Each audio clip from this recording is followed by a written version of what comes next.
Hey, what's going on guys? I'm Silent Core and welcome back to my Red Dead series, your source for all the latest news and updates. Alright, so it looks like Rockstar may have made one of the best accidental updates into Red Dead Online with the addition of basically private sessions, solo sessions.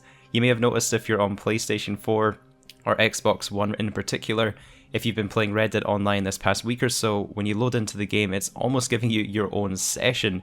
Most of the time I'm either joining in a session by myself or it's just putting me in with one other player.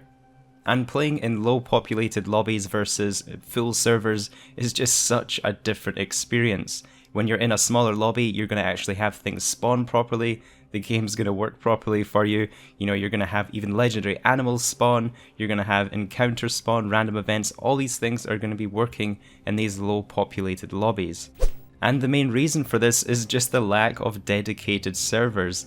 Other games such as Battlefield and even Rocket League, they use dedicated servers to allow for really smooth, stable gameplay.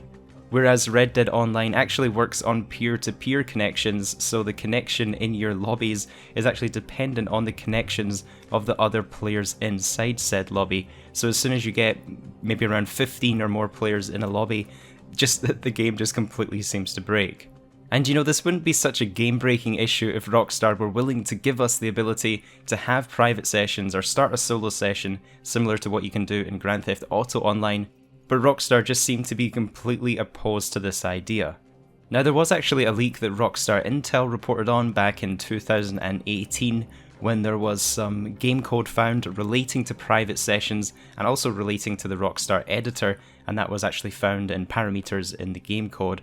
Now obviously we haven't had the Rockstar editor yet, but I do have a feeling that we will be getting that with the next gen release of Red Dead Redemption 2 when it comes to PlayStation 5 and Xbox Series X, similar to how they introduced the Rockstar editor into Grand Theft Auto 5 when that game advanced into next gen as I guess an extra selling point to make everyone buy the game again.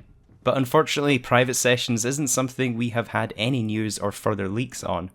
Now I get that Rockstar wants to create a collaborative experience in Red Dead Online, and the way that they've been building the roles so far is almost going for basically a role-playing server, having people take on different roles within this same lobby, and I think Rockstar are going to further expand on this, especially with, I've made a few videos so far talking about the leaks of the Lawman or the Sheriff update, and also Rockstar plans to make future changes to the honor system. I think it's quite likely we'll get maybe even like a lawman versus outlaws kind of balance in these sessions as they start to expand on these roles more. But when the game is just fundamentally not working and it's broken, some of the updates are just plain unplayable, there's really just no excuse to just continue to ignore this. And it's honestly a real shame that Rockstar have not given us the ability to start private sessions, as so many of the previous DLCs would have just worked so much better if we had that option. It's almost been a full year since we had the Frontier Pursuits update DLC released, and ever since then the game really has not worked properly. The trader business, camps weren't spawning properly, we didn't have animal spawns were actually broken for almost a year before they were being fixed. Then we had the bounty hunter role, it wasn't giving payouts.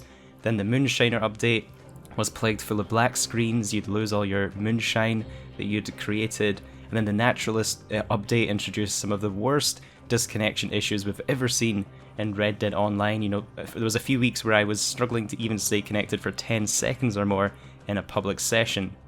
And then we had all the black screen issues with the Naturalist update. Whenever you were starting a Harriet mission, most of the time the game would leave you on a black screen and you'd have to exit out of it. And pretty much every single one of these glitches and issues with each major DLC has been caused by these servers. And it was actually getting so bad after the Naturalist update, the only way I could get online and record videos for you guys would be if someone actually does a glitch to set up a solo session and I join that session and I'm able to record videos from there. I wasn't even able to create videos in public sessions, it was that bad. So yeah, let me know down in the comments if you guys have been having a better experience in Red Dead Online over the past week with these very low populated servers. I'm actually not even sure if this is an intentional change by Rockstar. This could be somewhat of a temporary fix where they're really capping the amount of players in public sessions just to give everyone a chance at playing the game properly in low populated sessions and allow people to find legendary animals when they're playing and have things spawn properly. or alternatively, if this does turn out to be a glitch, hopefully Rockstar doesn't patch it all too soon, as it's actually very satisfying to play the game right now. If you guys did enjoy this video, I'd really appreciate if you could take a second to leave it a like, and if you are new, don't forget to subscribe so you don't miss out on any future Red Dead breaking news and information. Have a good one guys, and I'll catch you in the next video.